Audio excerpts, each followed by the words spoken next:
함께 하나님 앞에 사도신경함으로 믿음을 드러내겠습니다. 전능하사 천지를 만드신 하나님 아버지를 내가 믿사오며 그 외아들 우리 주 예수 그리스도를 믿사오니 이는 성령으로 잉태하사 동정녀 마리아에게 나시고 본디오 빌라도에게 고난을 받으사 십자가에 못 박혀 죽으시고 장사된 지 사흘 만에 죽은 자 가운데서 다시 살아나시며 하늘에 오르사 전능하신 하나님 우편에 앉아 계시다가 저리로서 산자와 죽은 자를 심판하러 오시리라. 성령을 믿사오며 거룩한 공예와 성도가 서로 교통하는 것과 죄를 사하여 주시는 것과 몸이 다시 사는 것과 영원히 사는 것을 믿사옵나이다. 아멘.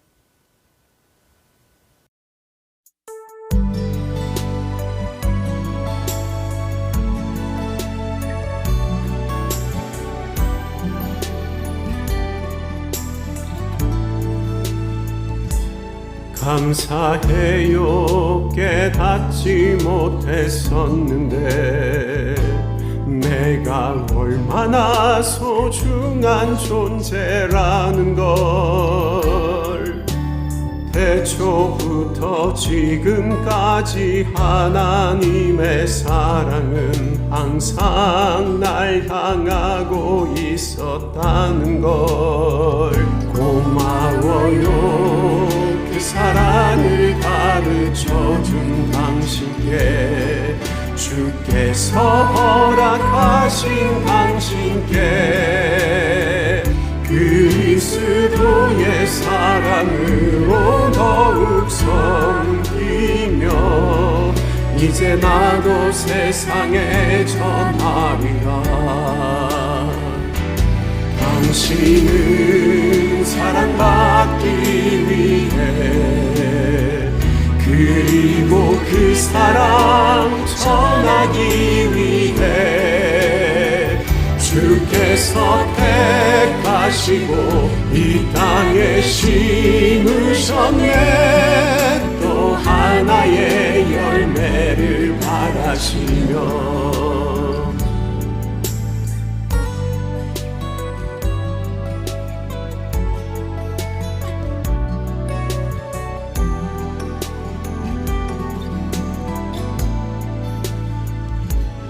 감사해요. 깨닫지 못했었는데 내가 얼마나 소중한 존재라는 걸 태초부터 지금까지 하나님의 사랑은 항상 날 향하고 있었다는 걸 고마워요. 그 사랑을 가르쳐준 당신께 주께서 허락하신 당신께 그리스도의 사랑으로 더욱 섬기며 이제 나도 세상에 전하리라. 당신은 사랑받기 위해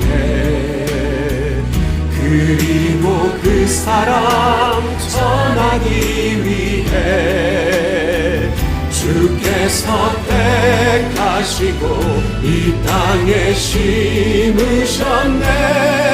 또 하나의 열매를 바라시며 당신은 사랑받기 위해 그리고 그 사랑 전하기 위해 주께서 택하시고 이 땅에 심으셨네. 또 하나의 열매를 바라시며 또 하나의 열매를 바라시며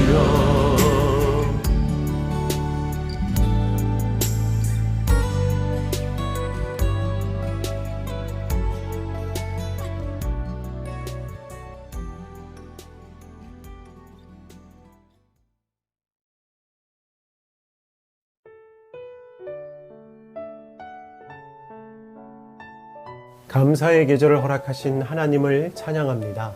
추수감사주의를 맞아 하나님을 높이며 찬양할 수 있도록 은혜를 베풀어 주심에 감사를 올려드립니다. 이 시간 예배드리는 모든 성도들을 주님의 보혈로 거룩하게 하사 주님 앞에 온전한 모습으로 서기 원합니다. 긍휼의 주님께서 이 시간 임재하사 새롭게 하시고 다시 일어서게 하옵소서. 믿음의 자녀들의 삶과 동행하시는 사랑의 하나님, 지금까지 인도하신 하나님을 기억하며 감사하기를 원합니다. 코로나19 바이러스로 인해 많은 어려움이 있었지만 여전히 이 땅에 발을 딛게 하시고 영육간에 강건하게 하시니 감사드립니다. 하나님의 은혜 앞에 항상 감사의 고백이 넘치는 믿음의 자녀들 되게 하셔서 기쁨이 넘치는 감사를 통하여 이루어진 기적을 함께 경험하게 하옵소서. 사랑의 예수님, 복음의 능력 안에서 내일을 꿈꾸고 주님 안에서 희망을 품으며 살아가기를 소망합니다. 매일매일 주님의 인도하심 안에서 지친 영혼이 쉼을 얻으며 회복을 경험하도록 저희의 심령을 기쁨으로 채우시옵소서. 주님의 자녀됨을 기뻐하며 하늘에서 내려주신 은혜를 기억함으로 감사하며 살기를 원합니다. 인도하심 안에서 구원의 소식을 전하며 참된 평화를 이 땅에 심게 하옵소서. 언약교회를 지키시는 성령님을 온전히 의지합니다. 동행하시는 성령님의 이끄심 안에서 오로지 하나님의 말씀에 순종하는 살아있는 교회로 든든히 서게 하옵소서. 날마다 주님과 동행함으로 하늘로부터 오는 복을 나누며 하나님의 이름을 높이는 교회로 성장하게 하옵소서. 다시 새롭게 하시는 예수님의 이름으로 기도합니다. 아멘. 오늘 우리에게 주시는 하나님의 말씀은 마태복음 6장 25절로 33절까지입니다. 그러므로 내가 너희에게 이르노니 목숨을 위하여 무엇을 먹을까, 무엇을 마실까, 몸을 위하여 무엇을 입을까 염려하지 말라. 목숨이 음식보다 중하지 아니하며 몸이 의복보다 중하지 아니하냐. 공중의 새를 보라. 심지도 않고 거두지도 않고 창고에 모아들이지도 아니하되 너희 하늘 아버지께서 기르시나니 너희는 이것들보다 귀하지 아니하냐. 너희 중에 누가 염려함으로 그 키를 한 자라도 더할 수 있겠느냐. 또 너희가 어찌 의복을 위하여 염려하느냐. 들의 백합화가 어떻게 자라는가 생각하여 보라. 수고도 아니하고 길쌈도 아니하느니라. 그러나 내가 너희에게 말하노니 솔로몬의 모든 영광으로도 입은 것이 이 꽃 하나만 같지 못하였느니라. 오늘 있다가 내일 아궁이에 던지는 들풀도 하나님께서 이렇게 입히시거든 하물며 너희일까 보냐. 믿음이 작은 자들아. 그러므로 염려하여 이르기를 무엇을 먹을까, 무엇을 마실까, 무엇을 입을까 하지 말라. 이는 다 이방인들이 구하는 것이라. 너희 하늘 아버지께서 이 모든 것이 너희에게 있어야 할 줄을 아시느니라. 그런즉 너희는 먼저 그의 나라와 그의 의를 구하라. 그리하면 이 모든 것을 너희에게 더하시리라. 아멘. 사랑하는 성도 여러분들, 지난 시간 평안하셨는지요? 오늘은 추수감사주일입니다. 한 해 동안 지켜주시고 사랑으로 인도해 주신 하나님께 감사를 드리며 예배 올려드리는 날입니다. 바로 감사하는 날이 오늘입니다. 성경 말씀에서는요, 범사에 감사라고 기록되어 있습니다. 제가 믿음으로 확실하게 여러분들에게 말씀드릴 수 있는 것 중 하나는요, 성도의 감사는요, 하나님을 기쁘시게 합니다.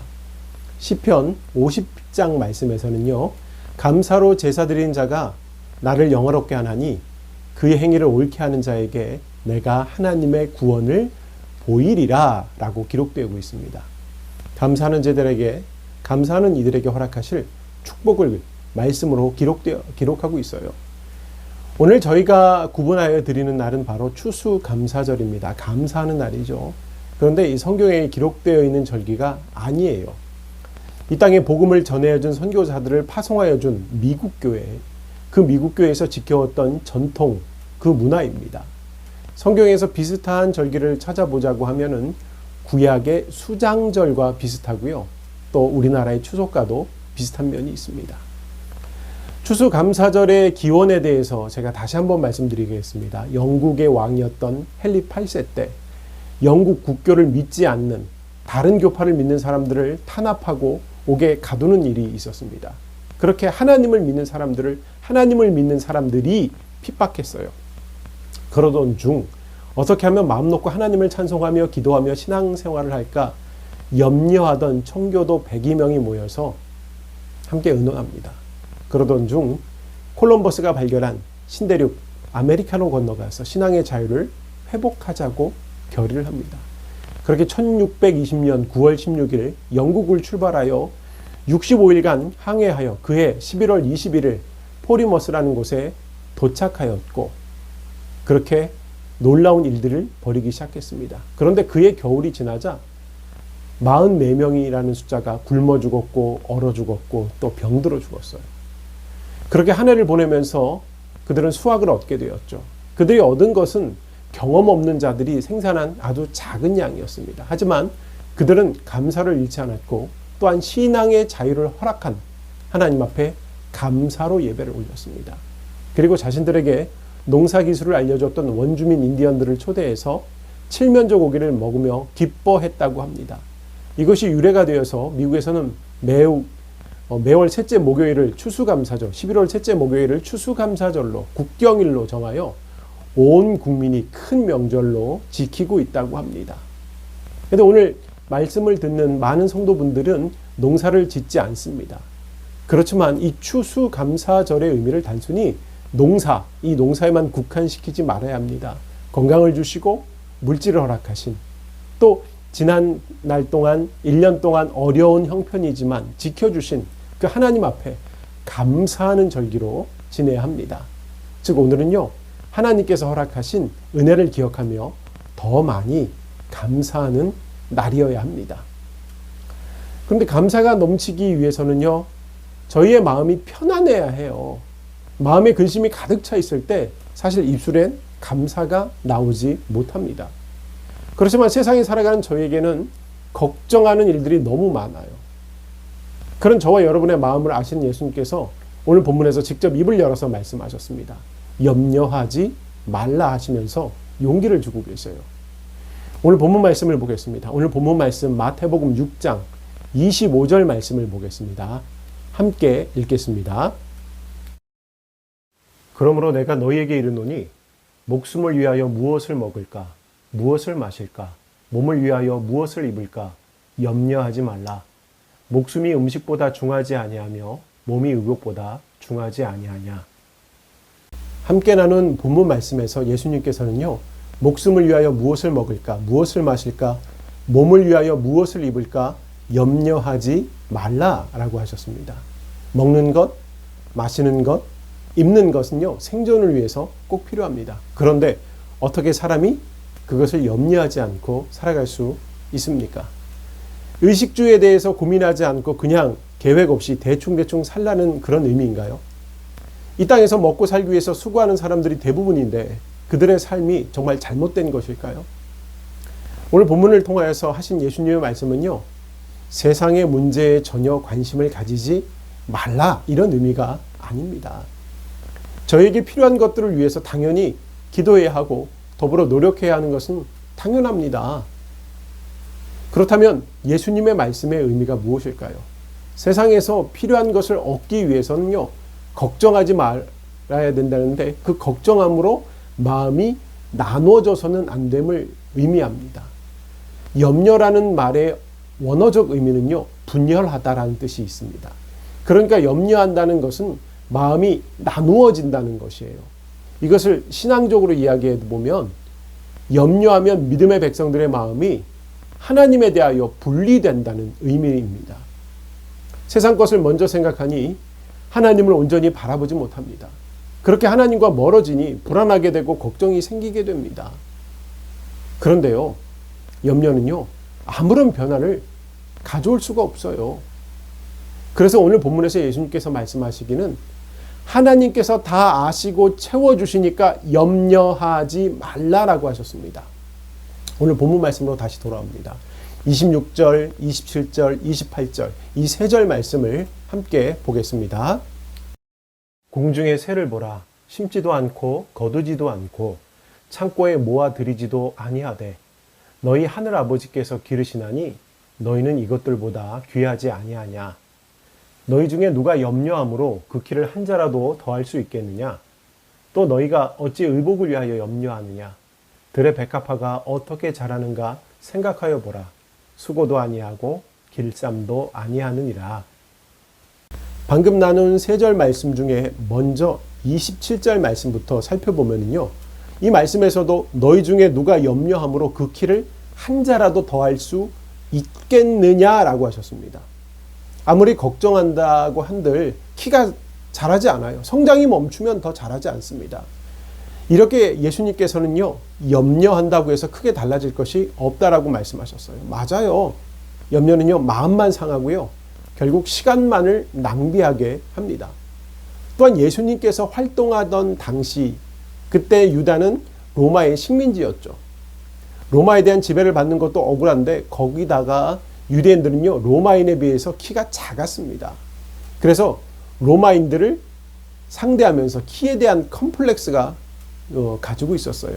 그 컴플렉스에 빗대어서 오늘 본문 말씀을 하신 겁니다.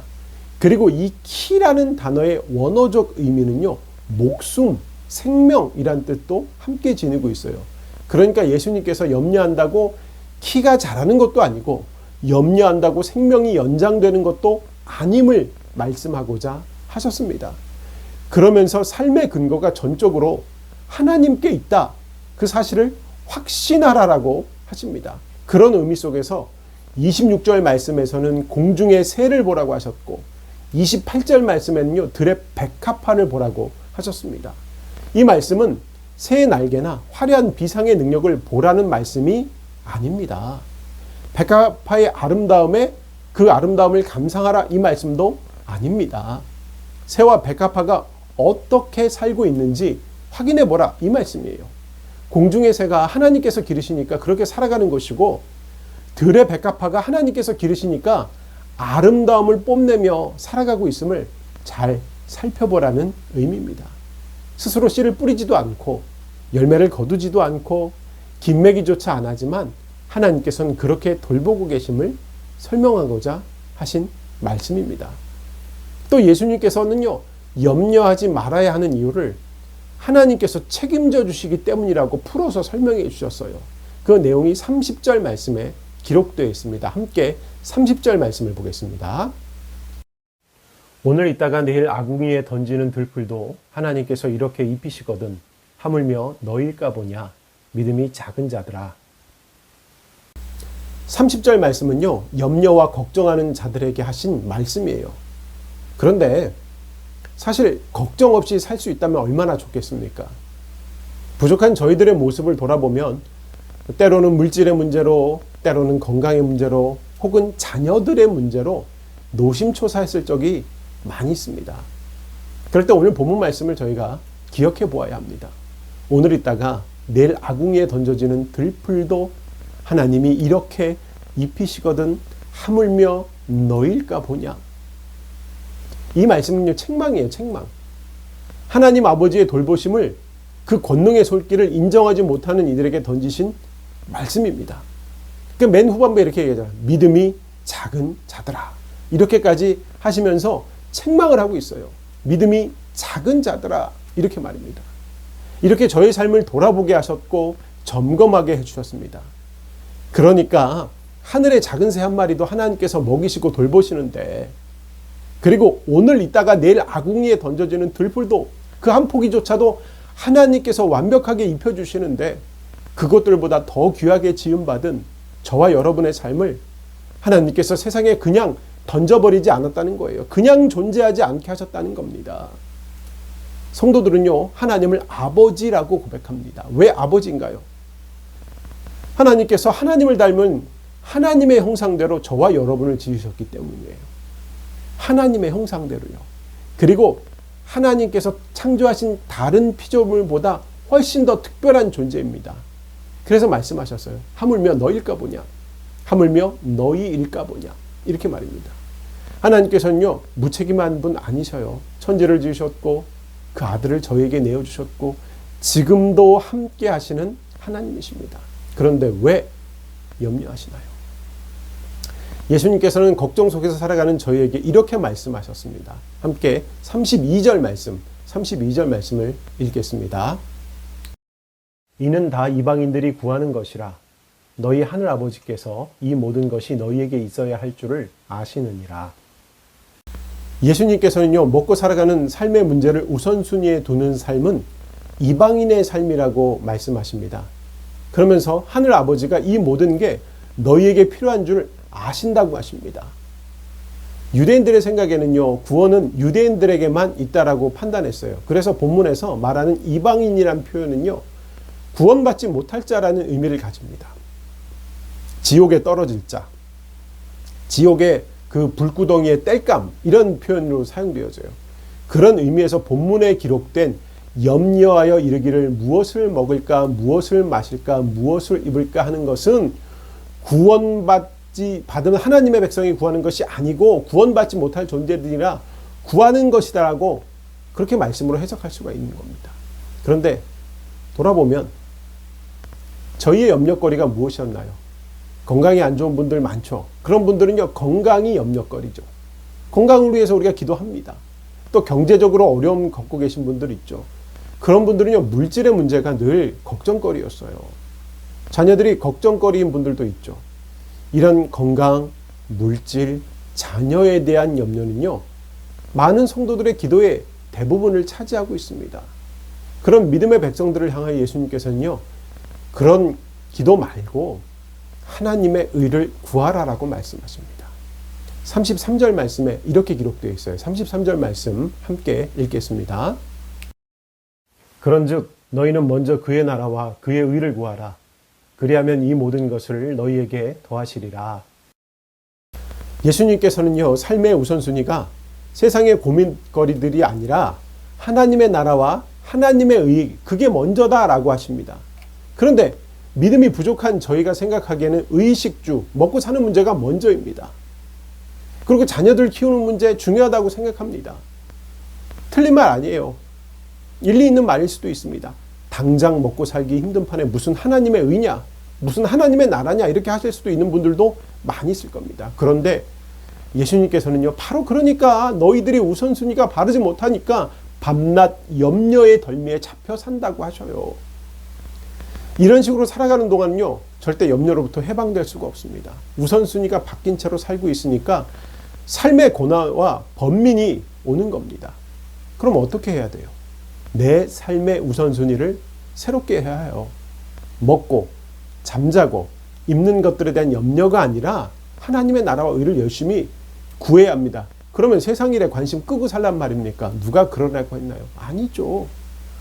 우선순위라는 것은요, 삶의 첫 번째에 하나님을 놓고 그 다음에 세상 것을 놓으라는 의미입니다. 33절 말씀에 분명히 이렇게 기록되어 있어요. 그런즉 너희는 먼저 그의 나라와 그의 의를 구하라. 여기서 분명히 먼저라는 단어가 있습니다. 먼저 구한다는 것은 바로 우선순위를 하나님께 두라는 의미죠. 그리고 이어서 말씀하십니다. 그리하면 이 모든 것을 너희에게 더하시리라. 이 모든 것은요, 바로 세상에서 고민하는 문제들입니다. 물질, 건강, 자녀 문제들, 이것을 더하여 주시겠다고 하십니다. 그렇게 모든 필요를 아시는 하나님께서 다 채워주신다고 바로 예수님께서 직접 입을 열어서 말씀하셨어요. 지금 여러분들 경제적인 문제로 어려우신가요? 그러면 하나님의 나라와 그 의를 구하세요. 그리하면 이 모든 것을 더하시는 하나님의 은혜로 경제적인 문제가 해결받습니다. 지금 자녀들의 문제로 머리가 너무 아프세요? 그러면 하나님의 나라와 그 의를 구하세요. 그리하면 이 모든 것을 너희에게 더하시는 하나님의 은혜로 자녀들의 문제가 해결됩니다. 지금 건강의 문제로 염려하고 계신가요? 그러면 하나님의 나라와 그 의를 구하세요. 그리하면 이 모든 것을 너희에게 더하시는 하나님의 은혜로 육신의 문제가 아닌 하나님의 영광을 고민하는 삶을 살 수 있게 됩니다. 하나님의 의를 구할 때 저희에게 진정한 축복이 임하게 됩니다. 그걸 누릴 수 있게 됩니다. 함께 예배드리는 성도 여러분들, 예수 그리스도로 말미암아 갖게 된 영생의 소망이 저와 여러분에게 있습니다. 그리고 하나님께서 살아계시고 하나님께서는 저희와 함께 하십니다. 그러니 염려하지 말아야 합니다. 그러니 감사해야 합니다. 그리고 순종해야 합니다. 지금도 주님께서 말씀하시죠. 너희는 먼저 그의 나라와 그 일을 구하라. 그리하면 이 모든 것을 너희에게 더하시리라. 이 말씀에 순종하여 주님의 다스림에 나 자신을 온전히 맡기는 성도들이 되시길 바랍니다. 맡기는 삶 가운데 하나님의 책임져 주심을 경험하시길 바랍니다. 하나님의 책임져 주시를 경험하면서 범사에 감사하며 사는 성도들이 되시기를 바랍니다. 추수감사절을 맞이하여 더 많이 감사하시기를 바랍니다. 오늘 예배하는 여러분 모두가 하나님의 나라와 의를 구하는 가운데 너희에게 더하시리라는 하나님의 도우심을 경험하면서 감사가 넘치는 삶을 살아가시기를 주님의 이름으로 축원합니다. 아멘. 우리 함께 기도하겠습니다. 하나님, 감사합니다. 우리에게 많은 은혜로 채워주시고 늘 함께하여 주시니 감사합니다. 저희의 삶 가운데 하나님의 은혜를 드러내며 하나님의 영광을 나타내며 사는 삶 살게 하여 주옵소서. 하나님께서 세밀하게 역사하셔서 이 모든 것을 더하여 주심을 믿으며 열심히 충성하며 헌신하며 하나님의 영광을 구하게 하여 주옵소서. 하나님, 이제 추수감사절입니다. 열매 맺는 계절이고 이제 겨울을 준비해야 할 때입니다. 하나님, 저희의 삶을 돌아봅니다. 열매 있는 삶이었는지 열매 없는 삶이었는지 확인하게 하여 주시고 부끄러운 모습이 있다면 회개함으로 다시 한번 결단함으로 열매 맺는 삶을 살아갈 수 있도록 주장하시고 이끌어가 주시옵소서. 하나님, 날마다 저희와 함께하여 주옵소서. 저희의 삶 가운데 인도자가 되어 주시옵소서. 갈 길 몰라 방황할 때가 있고 쓰러져 넘어질 때가 있습니다. 그럴 때 주님이 주시는 능력으로 일어서며 세임 얻기를 원합니다. 하나님, 저희를 지치지 않게 붙들어 주시고 늘 하나님의 은혜로 하나님의 채워주심으로 승리하며 살 수 있게 하여 주시옵소서. 자녀의 문제, 건강의 문제, 물질의 문제가 주 안에 있음을 믿으며 더욱더욱 헌신하는 자들로 세워 주시옵소서. 이제는 우리 주 예수 그리스도의 은혜와 하나님 아버지의 무한하신 사랑과 성령님의 교통하심이 지금 머리 숙인 하나님의 귀한 백성들 위해 저들의 삶의 자리 위에 지금부터 영원히 함께 하시기를 간절히 축원하옵나이다. 아멘.